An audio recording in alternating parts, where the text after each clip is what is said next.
क्या आपने कभी ऐसे मंदिर के बारे में सुना है जहां नियम प्रकृति नहीं बनाती बल्कि प्रकृति खुद नियम मानती है? जहां एक राजा ने भगवान को पाने के लिए अपना राजपाट, सुख और नींद तक त्याग दी। जहां एक साधारण इंसान रहस्यमयी जंगलों में एक ऐसे देव स्वरूप तक पहुंचा जिसका दर्शन आज भी किसी चमत्कार से कम नहीं। जहां भगवान पहले नीला माधव के रूप में प्रकट हुए और फिर अचानक अदृश्य होकर पूरी दुनिया को एक ऐसा रहस्य दे गए जिसका उत्तर आज तक कोई नहीं खोज पाया, और जहां आज भी भगवान का स्वरूप समय समय पर बदलता है। हम बात करने वाले हैं भारत के सबसे रहस्यमयी और दिव्य मंदिर श्री जगन्नाथ मंदिर, पुरी, ओडिशा की। एक ऐसा मंदिर जिसके रहस्य आज भी साइंस, आधुनिक टेक्नोलॉजी और तर्क तीनों को खुली चुनौती देते हैं। इस वीडियो को अंत तक जरूर देखना, क्योंकि जो सच आप जानने वाले हैं वो सिर्फ इतिहास नहीं बल्कि आस्था, विज्ञान और रहस्य का अद्भुत संगम है। लेकिन वीडियो शुरू करने से पहले एक छोटी सी रिक्वेस्ट। अगर आप इस चैनल पर नए हो तो चैनल को तुरंत सब्सक्राइब कर लीजिए, वीडियो को लाइक कर दीजिए और कमेंट में जय जगन्नाथ लिखना बिल्कुल मत भूलिएगा, क्योंकि इस वीडियो के एंड तक आप जो जानोगे वो आपकी सोच बदल कर रख देगा। जगन्नाथ मंदिर का रहस्य, वो दिव्य सच जिसे जानकर आपकी सोच बदल जाएगी। क्या आपने कभी ऐसे मंदिर के बारे में सुना है जहां प्रकृति अपने नियम बदल देती है, जहां हवा उल्टी दिशा में बहने लगती है, जहां समंदर की आवाज अचानक गायब हो जाती है और जहां भगवान का स्वरूप समय समय पर बदलता है? आज हम बात करने वाले हैं भारत के सबसे रहस्यमयी और दिव्य मंदिर श्री जगन्नाथ मंदिर, पुरी, ओडिशा की। यह सिर्फ एक मंदिर नहीं बल्कि आस्था, विज्ञान और रहस्य का अद्भुत संगम है। और इस वीडियो को अंत तक जरूर देखना, क्योंकि आखिरी रहस्य आपकी सोच बदल देगा। भगवान जगन्नाथ कौन है? भगवान जगन्नाथ को भगवान श्री कृष्ण का साकार स्वरूप माना जाता है, लेकिन यहां भगवान की मूर्ति पत्थर या धातु से नहीं बल्कि पवित्र नियम की लकड़ी से बनाई जाती है। और यही कारण है कि हर 12 से 19 वर्षों के बीच भगवान की मूर्ति को विशेष वैदिक विधि द्वारा बदला जाता है। इस दिव्य प्रक्रिया को कहा जाता है नव कलेबार, अर्थात नव शरीर धारण करना। यह परिवर्तन मृत्यु का संकेत नहीं बल्कि यह दर्शाता है कि ईश्वर रूप बदलते हैं, चेतना नहीं। यही कारण है कि यह परंपरा आज भी करोड़ों लोगों की श्रद्धा का केंद्र बनी हुई है। रहस्यमयी नियम वृक्ष की खोज। जब नबाकलेबरा का समय आता है तो मंदिर के कुछ विशेष सेवक घने जंगलों में निकल पड़ते हैं एक दिव्य नीम वृक्ष की खोज में।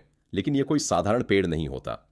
उस वृक्ष पर शंख, चक्र, गदा और पद्म जैसे विशेष चिन्ह होते हैं। सबसे हैरान करने वाली बात यह है कि उन्हें पहले से यह नहीं पता होता कि वह वृक्ष कहां मिलेगा। केवल स्वप्न संकेत के आधार पर वे उस पवित्र वृक्ष तक पहुंच जाते हैं। आज तक कोई यह नहीं समझ पाया कि यह कैसे संभव हो पाता है। राजा इंद्रद्युम्न और नीला माधव का रहस्य बहुत पुराने समय की बात है। मालवा के राजा इंद्रद्युम्न भगवान विष्णु के महान भक्त थे। एक दिन उन्होंने एक विचित्र कथा सुनी कि पूर्व दिशा में समुद्र के पास घने जंगलों के बीच भगवान विष्णु स्वयं नीला माधव के रूप में प्रकट हुए हैं। यह सुनते ही राजा का मन बेचैन हो उठा। उन्होंने निश्चय कर लिया कि जब तक वे स्वयं उस दिव्य स्वरूप के दर्शन नहीं कर लेंगे तब तक उन्हें शांति नहीं मिलेगी। राजा ने अपने सबसे विश्वसनीय सेवक विद्यापति को उस रहस्यमयी स्थान की खोज में भेजा। लेकिन यह यात्रा आसान नहीं थी। घने जंगल, अंधेरी रातें और रहस्यमयी संकेत विद्यापति को अत्यंत घने जंगलों से होकर गुजरना पड़ा। ऐसे जंगल जहां सूरज की किरणें भी धरती तक पहुंचने से डरती थीं। रास्ते में अजीब अजीब आवाजें आती थीं। पेड़ों की सरसराहट किसी अनजानी चेतावनी जैसी प्रतीत होती थी। कई बार उसे ऐसा लगता मानो कोई अदृश्य शक्ति उसका पीछा कर रही हो। लेकिन उसके कदम नहीं रुके। आखिरकार उसे एक आदिवासी युवती मिली, ललिता। ललिता ने बताया कि वह नीला माधव के सेवक विश्वासु की पुत्री है। विद्यापति ने चालाकी से उससे विवाह कर लिया ताकि वह नीला माधव के दर्शन कर सके। गुप्त मार्ग और आंखों पर बंधी पट्टी। जब विद्यापति को नीला माधव के दर्शन के लिए ले जाया गया तो उसकी आंखों पर मोटी पट्टी बांध दी गई। उसे केवल पैरों से रास्ता महसूस करने दिया गया।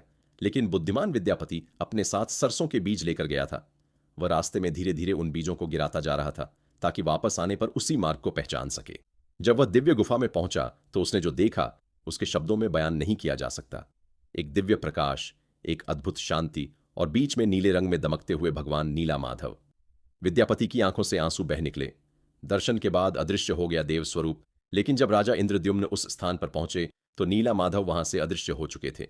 यह देखकर राजा अत्यंत दुखी हो गए। उन्होंने वहीं घोर तपस्या शुरू कर दी। कई दिनों की तपस्या के बाद आकाशवाणी हुई, हे राजन, अब मैं जगन्नाथ रूप में प्रकट होऊंगा। और यहीं से जगन्नाथ मंदिर के निर्माण की दिव्य कथा प्रारंभ होती है। रहस्यमयी लकड़ी का अवतरण।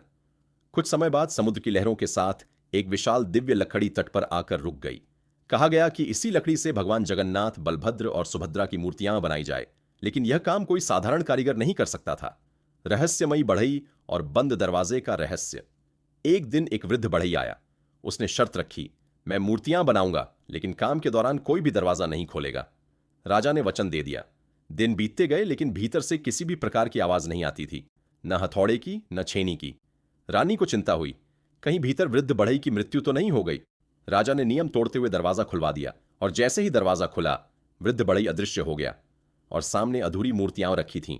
लेकिन तभी आकाशवाणी हुई, इन्हीं स्वरूपों में मैं प्रतिष्ठित रहूंगा। और तभी से जगन्नाथ, बलभद्र और सुभद्रा इसी अद्भुत स्वरूप में पूजे जाते हैं। ब्रह्म तत्व मंदिर का सबसे गुप्त रहस्य। भगवान जगन्नाथ की मूर्ति के भीतर एक अत्यंत रहस्यमयी और दिव्य तत्व स्थापित किया जाता है। इसे कहा जाता है ब्रह्मा पदार्थ। जब मूर्ति बदली जाती है तो इस तत्व को पूर्ण अंधकार में पुरानी मूर्ति से निकालकर नई मूर्ति में स्थापित किया जाता है। इस दौरान पूरे मंदिर की बत्तियां बुझा दी जाती हैं और सेवकों की आंखों पर पट्टी बांध दी जाती है।